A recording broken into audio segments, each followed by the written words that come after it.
লাগবে না ভাই। একটা নিয়ে নিন না স্যার, এগুলো বিক্রি করতে পারলে আমার কলেজের ফিসটা দিতে পারবো। কত ফিস তোমার কলেজে? আর 1000 টাকা পেলেই হয়ে যাবে স্যার। 1 মিনিট দাঁড়াও।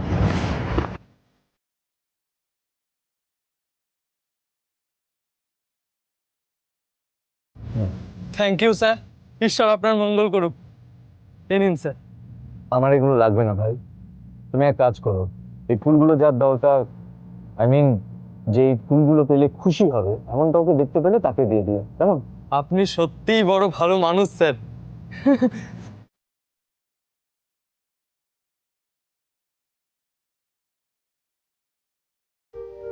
ম্যাডাম,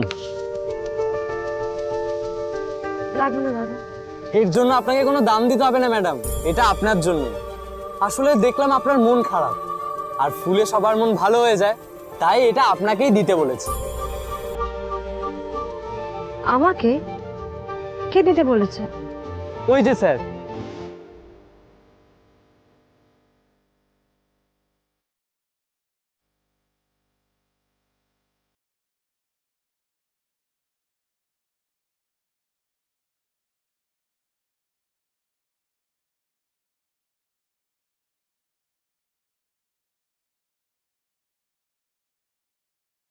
চলুন দাদা, এই টিফিন বক্সটা না আরাধ্যা ব্যানার্জি ক্লাস 5 ওকে দিতে ভুলে গেছিল, দিয়ে আসবো? না ম্যাডাম, স্কুল চলাকালীন তো আপনি যেতে পারবেন না। দিন, আমাকে দিন, আমি দিয়ে আসছি। আচ্ছা, একটু মনে করে দিয়ে দেবে না?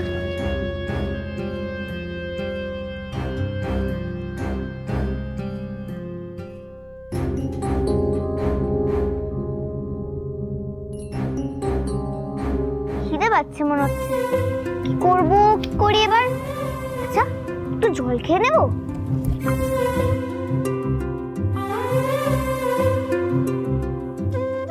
একদিন মিস্টেক হয়ে গেছে, হতেই পারে আরু, কিন্তু বাড়িতে গেলেই মামাম তোকে কিছু একটা ইয়ামি ইয়ামি করে খাওয়াবে, সো ডোন্ট ওয়ারি। কিন্তু খিদে পাচ্ছে। এই দেখ, মিস নইটল টিফিন আনিনি বলে কেরম চুপচাপ করে দাঁড়িয়ে আছে, কি সব বিড়বিড় করছে দেখ। ভালো নাম দিয়েছিস তো। ওটা তো মিস নইটলই, ও সব জানে একেবারে। না রে, এক্সাম হলে না আমরা মুশকিলে পড়ে যাব। এই মেয়েটা সব আনসার ঠিক ঠিক দিচ্ছে, এই এক্সামে ফার্স্ট হবে, ওই ফার্স্ট হবে এক্সাম হলে, তারপর মামা পাপা ওর এক্সাম্পল দিয়ে দিয়ে আমাদেরকে বকবে। কি আর করা যাবে, এদের মতো নাগুচু পড়া করেই ফার্স্ট হবে। এ তো কারোর সাথে কথাও বলে না, বেশি অ্যাটিটিউড। জল তো খেলাম, কিছুতেই তো খিদে যাচ্ছে না, কি করি, করা যায়? আরাধ্যা, তুই টিফিন আনিস নি? না রে, তাড়াহুড়ো করতে গিয়ে না ভুলে গেছি। নো ওয়ারি, আমরা তো আছি, আমরা শেয়ার করে খাবো। এই বাবান, দেখ দেখ, টিফিন আনিনি বলে কেরম সবার থেকে চেয়ে চেয়ে খাচ্ছে। হেংলু, সত্যি মিস নইটল, মানে মিস সব জানে, কিন্তু স্কুলে যে টিফিন আনতে হয় সেটা জানে না। শাট আপ, তোমাদের কি ম্যানার্স নেই? তোমরা কি স্কুলে ঝগড়া করতে এসছো? ও একদিন টিফিন আনতে ভুলে যেতেই পারে, আমরা শেয়ার করে নেবো। তা প্রবলেমটা কি তোদের? তোদের তো কেউ শেয়ার করতে বলেনি, বললেও করবো না। তোরা কিন্তু ভুল লোকের সাথে ফ্রেন্ডশিপ করছিস। এই মিস নইটল তোদের টিফিন খাবে, তারপর এক্সামে ফার্স্ট হয়ে তোদেরকেই বকা খাওয়াবে, দেখে নিস। ও একটা সেলফিশ জায়ান্টের মতো, জানিস? ও হেল্প নেয় কিন্তু ও হেল্প করতে জানে না। অনেকক্ষণ ধরে শুনছি, কিন্তু এবার কি করবি রে তুই সেলফিশ জায়ান্ট? এবার কি করবি রে? দেখবি এবার। এই তুই বাবা কি মারলি কেন সেলফিশ জায়ান্ট? থাম থাম থাম, এরকম করিস না, এক্ষুনি স্যার চলে আসবে। আরাধ্যা, আরাধ্যা, আরাধ্যা, আরাধ্যা, আরাধ্যা, আরাধ্যা, আরাধ্যা।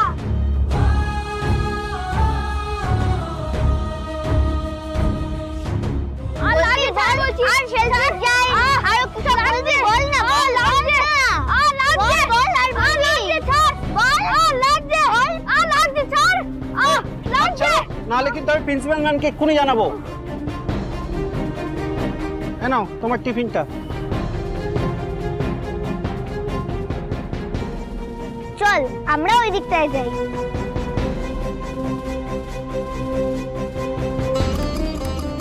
ঠিক আছে অংশু, তোর লাগনি তো কোথাও? লাগেনি আবার? খুব লেগেছে। কি করলি অংশু, মেয়ের কাছে মার খেয়ে গেলি। এবার ওরা আমাদেরকে তো হেরো বলবে। কে হেরো আর কে উইনার আমি খুব তাড়াতাড়ি দেখিয়ে দেবো।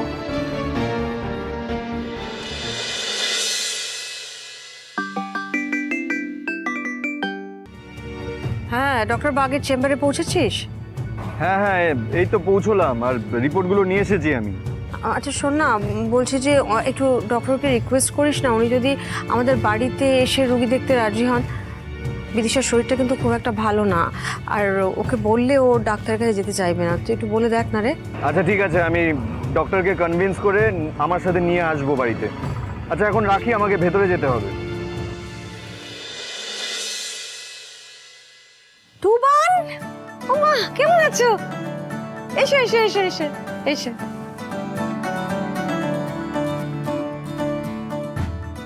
দাদা আয় না, কি খাবি বল, তো কফি করে দিই? আরে কিছু লাগবে না, আসলে আমি একটা খবর জানাতে আসলাম। কি খবর? জ্যাঠানের শরীরটা না খুব একটা ভালো নেই। সে কি? কি হয়েছে? দিদিয়া চলে যাওয়ার পর থেকে তো জ্যাঠানা ঠিক করে সুস্থই হতে পারলো না। এখন ওই কোনোভাবে বেঁচে আছে, আর সারাদিন শুধু একটাই কথা, আমার আরোহী মা ঠিক আসবে। রমিতদা, তুমি আমাকে কেন ডেকেছিলে বলো? তোমার আমার না তোমার কাছে একটা অনুরোধ আছে, মানে আবদারও বলতে পারো। বলো না। সেটা হলো আজ থেকে তোমাকে আর তোমার বাবার দোকানটা দেখতে হবে না। সে কি? কিন্তু আমি তো ভরসা, আর আমি ছাড়া তো দোকানে আর কেউ বসার মতো নেই। হ্যাঁ, তার জন্য আমরা অন্য একজন লোককে অ্যাপয়েন্ট করে দেব। কারণ আজ থেকে তুমি আমাদের ফ্যামিলি বিজনেসের খুব ইম্পর্ট্যান্ট একটা দায়িত্ব সামলাবে। আমি বিজনেস? তুমি বিজনেস? হ্যাঁ দেখো, আমি দাবার সঙ্গে কথা বলে নিয়েছি। আর তাছাড়া প্রভাস আর মিশকা তো এখন বিয়ে করে নিয়েছে, ওরা ফরেন কান্ট্রিতে আমাদের ওই যে আউটলেটটা আছে না, ওটা দেখছে। ফলে আমাদের ফ্যামিলির একজন তো দায়িত্ব নিতে হবে কাউকে ফ্যামিলি বিজনেস দেখার। সেই দায়িত্বটা আজ থেকে তুমি নেবে, কেমন? আর এই যে হিরু কাকা কিছুতেই কিছুতেই নিজের ছেলের কাছে যাবে না, এখানেই থাকবে। আর যাবও না, যাবে না। এই বাড়ি থেকে মরবার আগে আমাকে কেউ বার করতে পারবে না, এই কথাই বলে দিলাম। হ্যাঁ রমিতদা, আমি পারবো না, তুমি বেশি দায়িত্ব দিয়ে ফেলছো আমাকে। আরে এরকম বলছো কেন? দায়িত্ব তো যোগ্য ছেলের হাতেই দেওয়া হচ্ছে নাকি? আর তুমি চিন্তা করো না, আমি তো আছি, আমি তোমাকে ট্রেন করবো, কেমন? ঠিক আছে, বসো বসো। এই তিতলি, ভাইয়ের জন্য কফি আর পকোড়া নিয়ে এসো। ঠিক আছে, আজ থেকে টুবানের ট্রেনিং এখান থেকেই শুরু। আমি এক্ষুনি যাচ্ছি, এক্ষুনি। আমাদের জন্য বসো বসো বসো বসো। শোনো, আমি তোমাকে যেটা বলছি,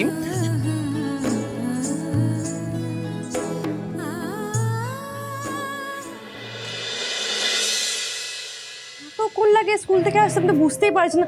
ও মা, কখন তো স্কুল ছুটি হয়েছে। আর মল্লারটা কি বলতো, আনতে জানি না কি, বুঝতে পারছি। আমি কি দেখবো স্কুলে কি একবার? আমিও তো সেটাই ভাবছি, এত তো দেরি হওয়ার কথা না। বাস তো 5টার মধ্যে চলে আসে, এখন তো 6:30 বাজে, এখনো কেন এলো না? আমি জানি না, আমার না কি ব্যাপার? তোমরা কি শপিং করতে গেছিলে নাকি? হ্যাঁ ওই আর কি। হ্যাঁ ওই আর কি, আমরা এখানে চিন্তায় মরে যাচ্ছি, আর বাপ বেটিতে তোরা শপিং করে বেড়াচ্ছিস। রে, এটা কি কি অবস্থা হয়েছে তোর? তুই স্কুলে গেছিলি, চাষ করতে গেছিলি?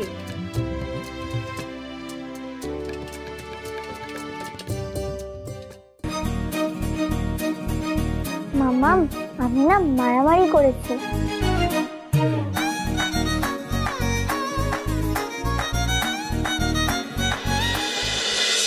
ছি ছি, তোরা দুজন মিলে একটা মেয়ের কাছে মার খেয়ে আসলি? এই জন্য বলি, জানিস তো, এরা হচ্ছে শিরিঙ্গে পালোয়ান। যত তেজ শুধু বাড়িতে না, স্কুলে গেলেই সব ফোস। এই যে গুটকুড়ে, খালি আমাকে ওল্ড ম্যান করা হয়, তাই তো? আর তোর বয়সে না আমি কারোর কাছে মার খেতাম না, মেয়েদের কাছে তো নয়। ঠিক আছে ঠিক আছে, এই ফাইটে তো ও জিতেছে, নেক্সট ফাইটে আমরাই জিতবো। ও বাবা, নেক্সট ফাইটে ও জিতবে।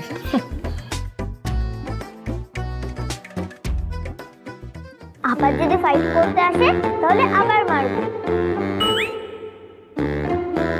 হ্যাঁ ঠিকই তো। ওরা আমাকে সেলফিশ জায়ান্ট বলেছে মাম্মা। আমি ফার্স্ট দিনই বুঝেছিলাম যে ওই ছেলেটা খুব বদমাইশ। আজকে ছেড়ে দিলাম তাও। এর পরের দিন যদি আমার সঙ্গে ফাইট করতে আসে না, আমিও চুলের মুঠি ধরে না। আরে মা, আমায় কেন? এদিকে এসো, এদিকে এসো। একদম না, বাদরামো হচ্ছে, দিন দিন বাদর তৈরি হচ্ছে। হ্যাঁ, আমি যদি আবার শুনেছি তুমি স্কুলে গিয়ে মারপিট করছো, তোমার স্কুল আমি ছাড়িয়ে দেবো। কিন্তু একদম কিন্তু না। চলো ফ্রেশ হবে, চলো। দিন দিন আমি বাদর মেয়ে তৈরি হচ্ছে। আচ্ছা মা, যেটা বলার ছিল, কালকে ডক্টরস ডে, তাই একটা অনুষ্ঠান আছে যেখানে ডাক্তারদের ফেলিসিটেট করা হচ্ছে আর কি। তো আমার সেখানে যেতে হবে। তো আমি যেটা করব হলো, আমি আরুকে স্কুলে ড্রপ করে আমার লেট মর্নিংয়ের ফ্লাইটটার জন্য আমি এয়ারপোর্ট চলে যাব। চিন্তা নেই, আমি সন্ধ্যেবেলার মধ্যে সব কাজ মিটিয়ে চলে আসবো। ও, তুইও কাল বেরোবি? আমিও কালই বেরোবো। মানে আর কে বেরোচ্ছে? না, আসলে মানে তোকে কথাটা বলা হয়নি। মিসেস দাস আছেন না, ওনারা প্রত্যেকবারই রথের পর কাশীধামে পুজো দিতে যান। আমাকে প্রত্যেকবারই বলে, কিন্তু আমার যাওয়া হয়ে ওঠে না। এইবার খুব করে ধরেছে রে। হ্যাঁ, তো ঠিক আছে, যাও না, অসুবিধা কোথায়? আমাদেরও কাল সকালেই বেরোনো, আর ভাবছিলাম সাথে কুকুকেও নিয়ে যাব। আসলে কি বলতো, দলে তো সব বয়স্করাই, ও গেলে একটু সুবিধে হতো। কিন্তু আমরা সবাই যদি চলে যাই, আমি চলে যাব, তুই হাসপাতালে, আরও স্কুলে, তিয়াস একা একা কি করবে? আরাম করব, আমার কোনো অসুবিধা হবে না থাকতে। মা, আমি থাকতে পারবো একা, কোনো অসুবিধা হবে না। আচ্ছা, আমি কি বাচ্চা? তুমি কি আরুকে আর আমাকে গুলিয়ে ফেলছো নাকি? আমার কোনো অসুবিধা হবে না, আমি পারবো। একটা কাজ করে আমি তোমার আর মল্লারের বোন লাগেজটা গুছিয়ে দিই। মা আর ছেলে ভাই শান্তিতে একটু যাও, কোনো অসুবিধা হবে না, চিন্তা করো না। ঠিক তো তিয়াস? পারবে তো একা থাকতে? হ্যাঁ মা, পারবো, মহানন্দে পারবো মা। আপনি চলুন, আপনার লাগেজটা প্যাক করে দিন। এসো, চিন্তা করে সারাক্ষণ, চলো। তারপর জানো, ওই মেয়েটা তো অংশুকে টেনে ফেলেই দিল। এই, তোর সব কথা একবারই বলা না? হ্যাঁ, এবার তোরটাও বলি। তুই যে মেয়েটার কাছে গিয়ে কিল খেয়েছিস, আর তোকে মানেনি? এই, তোকে মানেনি? তোকে তো বের করে ফেলেছিল। কি হলো? কি হয়েছে? জানো জেঠান, আজকে স্কুলে খুব মারামারি হয়েছে। কি? ছাড় না দা ভাই, বেচারা একটা মেয়ের কাছে মার খেয়ে খুব মনোকষ্টে ভুগছে। ওকে আর কিছু নাই বা বললাম আমরা। মেয়ের হাতে মার খেয়েছে? মেয়ের হাতে? আমার লেগেছে, আর তোমরা মজা করছো। হ্যাঁ, তোমরা মজা করে যাও।